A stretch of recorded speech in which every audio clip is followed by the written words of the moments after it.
今集我哋一路自駕去德島深山，深入四國第一溫泉秘境祖谷溫泉，嚟返個一博二食，仲要去埋周邊好玩景點，體驗一下超正嘅激流勝地。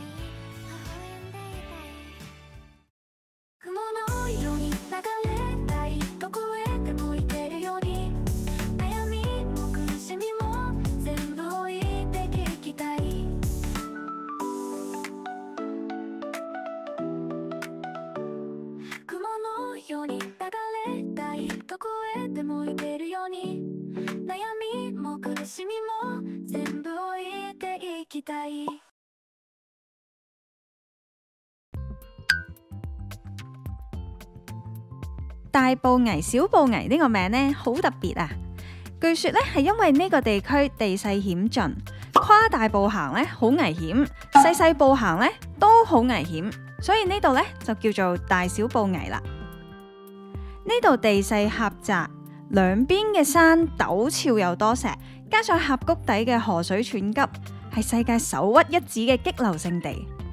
重點係呢度嘅河水細一乾淨，清澈到呢玩完水都好似沖咗個涼咁，精神爽利。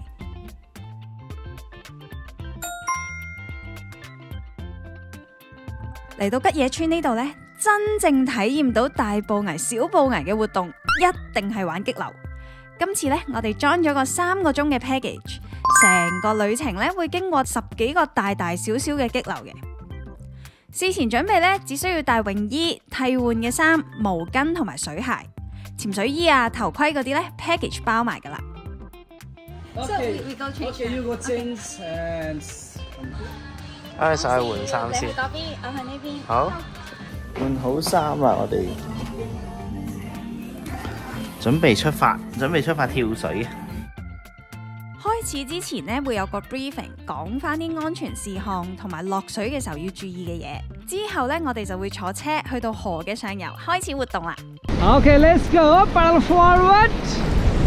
Okay, hold on. Hold the rope.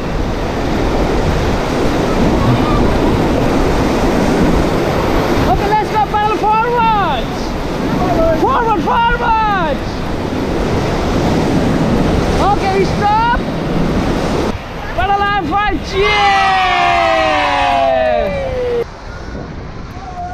Okay, get down.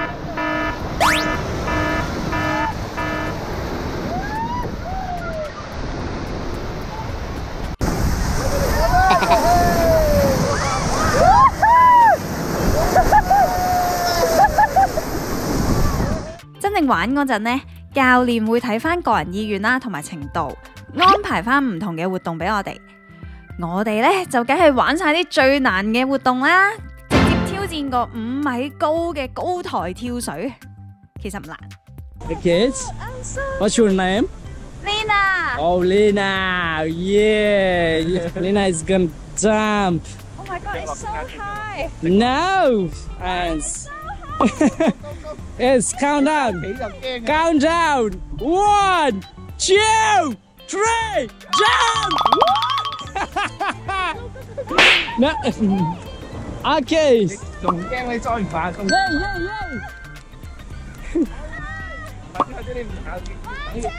2, 3, jump! Yeah! Okay. Yes. Okay, what's your name? I'm Ricky. Okay, yeah. Let's go. Count down. 1, 2, 3, jump! Yeah! Oh, yeah. Yeah!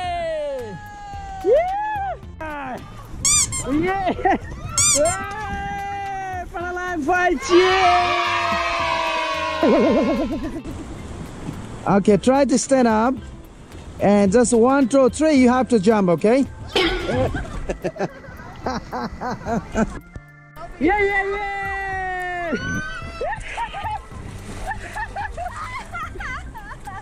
You okay? All right, yeah!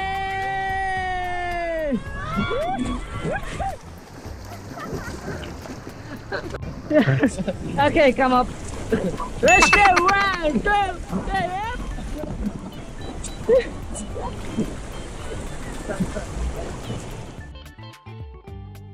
老老實實睇片好似好危險，玩落呢的確都幾刺激嘅。但其實成個活動呢，感覺都幾安全啊！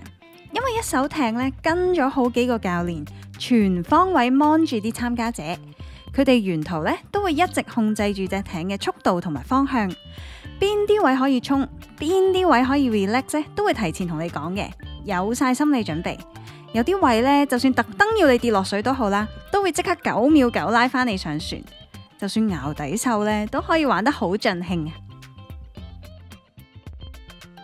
點解我哋美女沖涼先？哇！我哋啱啱玩完呢個 rafting 啊，係啊！我哋呢間公司就尼泊爾人嚟開嘅，非常熱情。係啊，好熱情嘅。係啊，同埋佢哋真係好 hyper 咯，好中意玩啊，好中意耶咁樣。咁佢幾好玩嘅，咁我哋就唔係好貴嘅啫，咁啊玩呢個旅程咧就講緊一個人5000幾yen，係5000幾yen嘅啫。我哋真係撥開雲霧啦，以為成朝落雨應該都死梗㗎啦。應該就算唔落雨都陰天，點不知出太陽？出太陽勁好天，熱嘅直頭係頭先朝早係凍到我哋縮埋一嚿。依家直頭係哇，有太陽出啊，超正嘅！呢個 Yumi Rafting 真係超級好玩。都要睇當日嘅天氣狀況咧。我哋咁啱水位高啦，咁就可以好玩啲咁樣啦。因為啱啱落完雨啊嘛，落兩日雨，跟住水位勁高嘅話，最好天氣好，哇！真係超靚。我想講大埔圍咧，你好天咧喺下面望上去，哇，超靚，壯觀啊！係坐嗰啲遊覽船冇得比嘅，真係，冇錯，真係值得玩，絕對值得玩。咁呢度咧，其實有好幾間呢啲 rafting 公司啦。咁因為呢一間係講英文嘅，咁英文冇問題，所以我哋就揀咗呢一間啦。佢啲 safety 嘅用英文同你講，你講得清楚。佢要 make sure 你係完全 get 到佢嘅意思咯，因為始終激流咧都係 extreme sports 嘅一種嚟嘅。雖然我哋玩嘅路段咧係好安全嘅，最重要就係咧，哇！啲哥哥真係好 hyper，我哋全程 high 爆咁玩。係啊，好開心啊，玩得超正啊，同埋幾位哥哥都好好人啊。拜拜。拜拜。Thank you so much。拜拜。See you next time。拜拜。See you。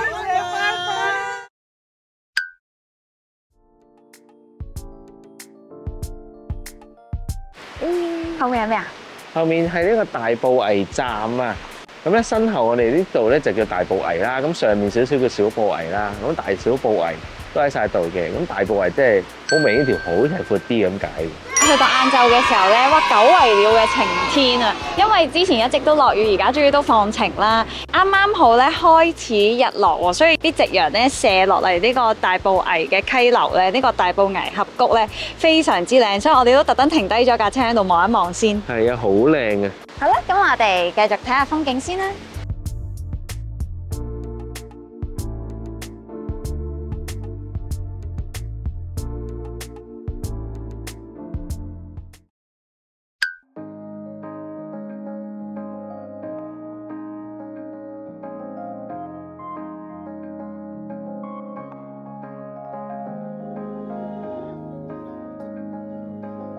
嚟到深山嘅祖谷溫泉橋，咁就頭先我哋玩 rafting 嗰度咧，揸咗大概20零分鐘車就嚟到呢度啦。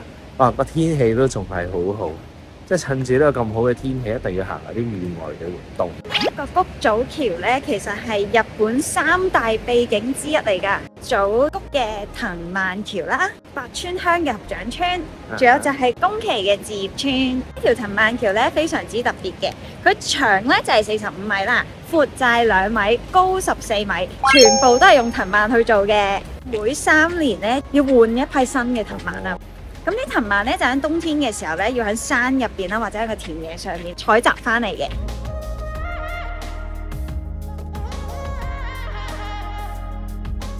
係啦，我哋去到橋嘅入口啦。咁呢度咧就要收費嘅，大人咧每個人咧就550yen。橋嘅起源咧就眾說紛紜啦。咁最 common 嘅咧，即係最多人講嘅咧，就係有2個故事嘅。第一個故事咧就係講緊平安時代啦。平國盛咧就帶住德勝天王咧，咁因為咧佢哋俾袁家爭權啊嘛，咁佢哋就戰敗咗啦，咁就要逃難啦。咁相傳話咧，佢哋嚟到嚟祖谷呢一度啊，咁平國盛咧佢為咗咧避免啲追兵追到嚟呢一個深山合谷咧，即係用藤蔓去做橋。如果真係有追兵嚟到嘅時候，佢就可以好快咁樣截斷呢一條橋啦。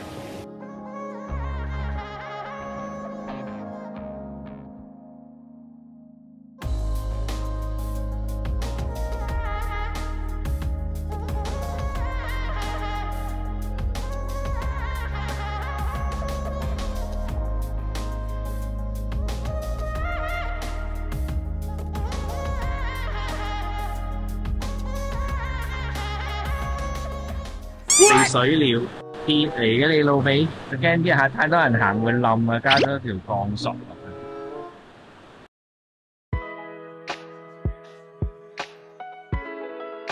第二個講法咧，就係因為咧祖谷呢一度咧，其實係一個深山嘅溪谷，與世隔絕嘅一個地方嚟嘅，即係冇任何方法咧係可以離開祖谷呢一度。咁呢度嘅居民咧就冇得出出入入啦，就係一個造橋嘅大師咧，登做咗身後面嘅嗰個慢橋啦，咁就係方便翻呢度嘅居民咧係出入嘅。上網咧或者我睇片咧，咪好多人行都會驚嘅。其實我諗佢驚嘅位就係地下啲木板與木板之間嘅 gap 咧係超大嘅。講緊一個成人如果叉錯腳咧，應該可以成個大髀咧卡住喺嗰度攝落去嘅。慢橋咧，佢係靠兩岸嘅支架咧去支撐住，即係吊住佢噶嘛。所以咧，其實條橋係會喐嘅。咁越多人行，或者行得越大力，或者可能啲噸位比較重嘅人經過咧，其實條橋咧就會喐得好勁。但係 so far 咧，我已經喺上面咧跑咗幾轉噶啦。咁我自己就覺得咧，預期慢慢行咧，好快咁碎步咁行過去咧，其實係好穩陣嘅。嗰啲藤蔓，我覺得有少少日久失修，係好在開始露咗啲木板出嚟，即係地下佢每一塊木板 suppose 係翹住好多藤蔓噶嘛。係啊，跌晒出嚟咁樣啊！咁可能呢度太多人行。咁其實呢條橋咧，仲有第二度有條差唔多類似嘅橋嘅，喺呢度附近大概40分鐘車左右。嗰邊嗰條就大啲嘅。咁但係一般人嚟講嚟都係會嚟呢一條嘅。咁你嗌我揸翻40分鐘車過去睇嗰條橋，我就唔會啦。手信店就閂5點。橋啊，閂6點，冇得買手信咯。幾靚！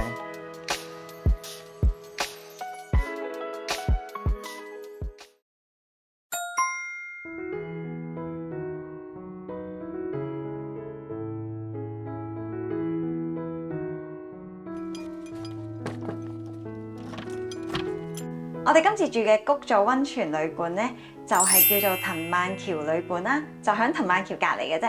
咁我哋今次 book 嘅酒店咧，就係一個和式嘅客房嚟嘅。我哋入去睇下，一入嚟就已經係佢嘅客房啦。book 翻一間和式嘅客房嘅，因為之前住得太多和洋咧，今次大部分 book 嘅都係和式嘅客。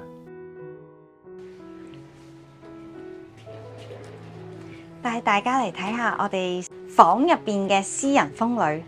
到嚟咧，話佢係一個半露天嘅位置嚟，好似一個 balcony 咁啊，有太陽椅。佢呢度右邊咧係一啲盆景嚟㗎，佢應該就係攞嚟切合翻咧後面谷祖山谷嗰啲景啊。我哋今晚又住呢個私人溫泉套房啦。正方形嘅泉，啱啱好左右兩邊有張凳仔喎喺入邊。係啊，其實幾靚。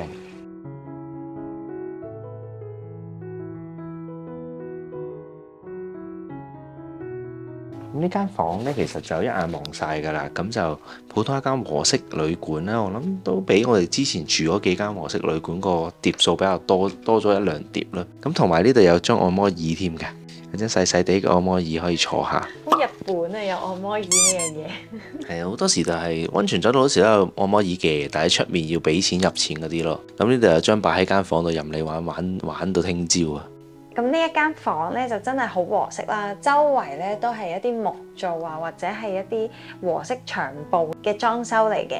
咁呢度嘅擺設咧，我就覺得比較簡單啦，佢就冇一啲好特別嘅裝飾品擺咗喺度，主要就係一幅畫，其餘嘅都係一啲好簡單嘅家私嚟嘅。簡約咯，呢間酒店啦，連埋一博二食，大概3400、3500蚊港紙左右嘅，咁就包咗一博二食噶啦。咁就係一個叫做和式嘅懷石料理嚟。但係呢一度最出名其實就係嗰個天空嘅嗰個溫泉啊。咁係有個纜車啦，咁你要搭上去先坐得到嗰個溫泉。好好笑啊！呢度提咗你呢，其實上個山頂呢都係有 changing room 嘅，就千祈唔好喺個纜車度唔着衫。哦，係啊。係啦，千祈要着個衫上到去上面先好換衫，唔好唔着衫喺個纜車度吊吊揈，咁就好奔走噶啦，真係。奔走自由奔放。奔放噶啦。浸咗個溫泉，依家係食飯。食飯。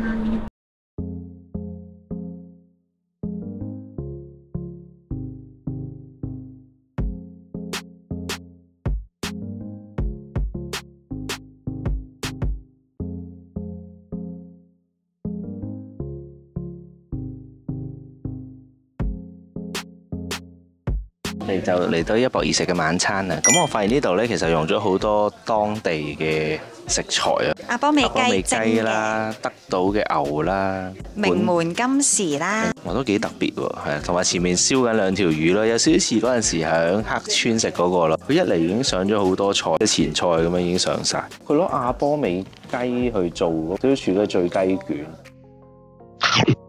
好硬係咪啊？係韌啲，但係佢係食到嘅，佢唔係話韌到食唔到嗰只。同埋佢因為用凍煮咧，我諗佢浸熟咗個雞，然之後再攞去冰咧，咁啊爽口啲，咁就食得到嘅，唔算好韌，但係肉質都係偏向硬少少。仲有一道從阿波美雞，咁就OK 喎。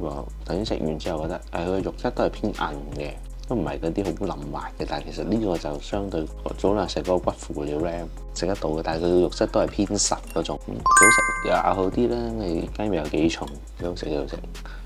總結下呢餐啦，呢餐個記憶點就真係唔係好多。如果俾我揀嘅話，就會係嗰個蕎麥丸啊，蕎麥丸同埋嗰個豆腐。蕎麥丸係好食嘅，真係好食嘅。呢個祖谷溫泉咧最盛產就係呢個蕎麥麵同蕎麥啊，拍翻個蕎麥麵先走啊，唔係講笑。真係唔同噶喎，同平時食開啲蕎麥麵。哇，好容易斷啊，因為小麥粉個比例比較少嘛，佢主要都係蕎麥啊嘛，所以真係好容易夾就會斷啦。係蕎麥本身嘅味，好好食啊！哇，但係對蕎麥味好重，即係有少少似啲好香嘅小麥啊！呢個蕎麥麵如果係放題就會開心啲。整體嚟講，我覺得啲嘢食質素都唔差。咁我覺得呢度個環境幾靚嘅，咁但係就因為佢唔係個室啊，或者半個室都唔係嘅，佢完全係一個 open 嘅食堂咁樣嘅。如果佢做好少少，可能揀啲屏風嘅話咧，就會即係私隱度會高少少咯。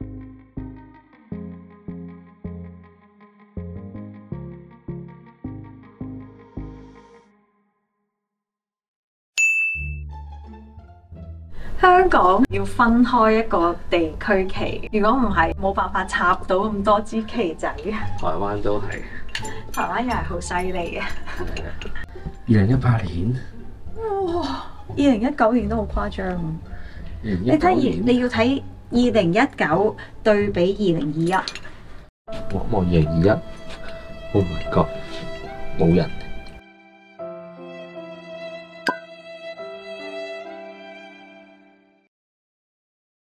食飽飯翻嚟啦，我哋依家靜悄悄地呢，有人幫我哋鋪好咗啲床啊，開嚟睇下先。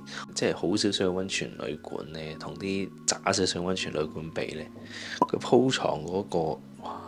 真係大家睇下，瞓得覺噶啦已經，佢鋪到成個環境，即係開咗夜床咯，簡單啲嚟講。咁佢呢幫你熄晒燈啦，佢仲好寧靜咁可以瞓覺添噶啦。嘢咧，好少上溫泉旅館張床墊呢係好好多嘅。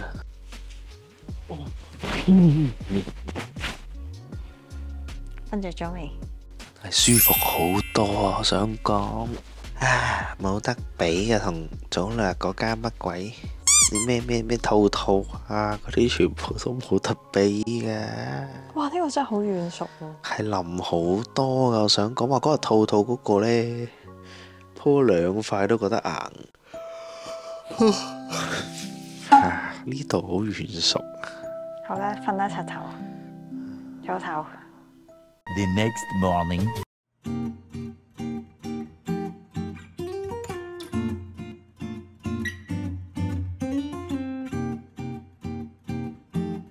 個 lift 好得意，係一個1分鐘左右嘅 cable car， 跟住仲要係佢裡面嘅裝修咧係好似嗰啲黃色 lift 咁樣，但係其實呢個係一架 cable car。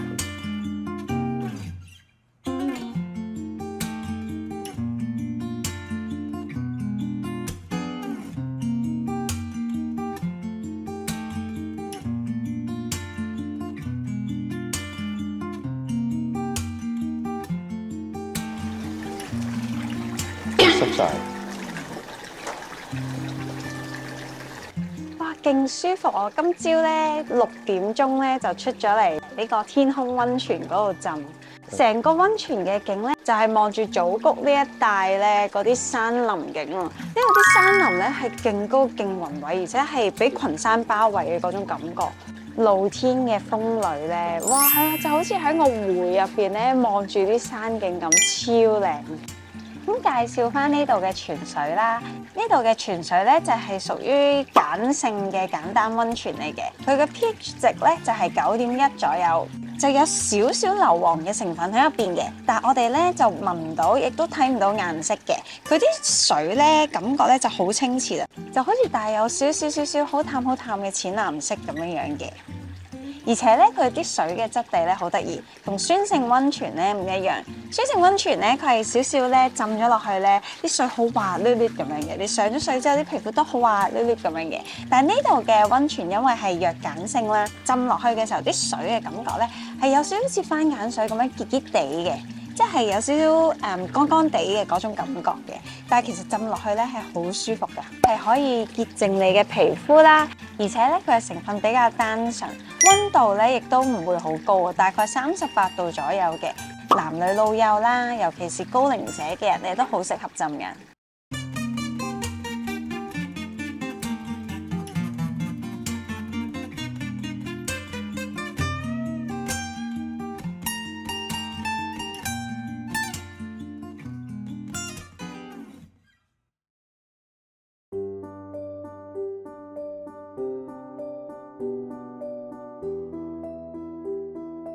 我哋食埋呢個早餐就差唔多 check out 啦。咁呢個早餐都係啲日式和風嘅早餐嚟嘅。記得就係條魚特別鹹，好鹹嗰條魚。我喺德島食咗幾餐嘅，都普遍都係偏鹹。咁啊，普遍可能德島人好鹹得。我哋而家準備 check out 啦。咁呢間酒店整體嚟講，我覺得都幾舒服嘅。咁佢就都有一貫呢，即係比較高檔少少嘅日本溫泉酒店嘅感覺。咁同埋呢度嗰個大浴場呢，真係好靚，好舒服。我覺得咧呢間酒店好靜。我哋而家就喺酒店嘅4樓啦。咁望出去呢，其實就係嗰個萬橋嘅主要嘅道路嚟嘅。咁但係呢，成晚都好清靜，瞓得好舒服。地房入邊嘅嗰個溫泉都係望住啲山梨景嘅。出邊佢嘅擺設呢，佢嘅設計呢，就做到好似2個梯級嘅盆景咁樣，咁就變咗你個視線可以一直由下面往上延伸，將呢間房入邊嘅花園景呢，就連接埋出邊個山景。咁我覺得呢一樣嘢好有心思，好靚嘅。咁唯有呢度溫泉水我就覺得呢，間房嗰個就唔係好夠熱，相對天空嗰個呢，就其實個天空嗰個會熱好多。天空嗰個我諗都係40度、41度。今日呢係6月啦，咁佢其實地勢呢都高高地嘅，所以呢，有少少清涼。朝頭早氣溫大概14、15度左右啦。咁所以呢個天氣就算6月都仲有得浸溫泉，所以幾好。整體嚟講，我真係覺得幾舒適，住得好舒服。係啦，我下次嚟要住2日。係啊，冇錯。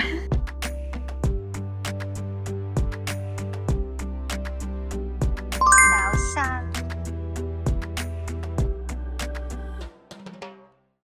下一集我哋會繼續自駕去小豆島，睇下呢隻肥 Kiki 肥到飛唔起啊！仲要行下冇人嘅天使之路，嚟返個海邊溫泉一角而食。呢集就嚟到呢度啦，中意呢條片嘅呢，就記得 comment、like、share 同 subscribe。我哋下條片見。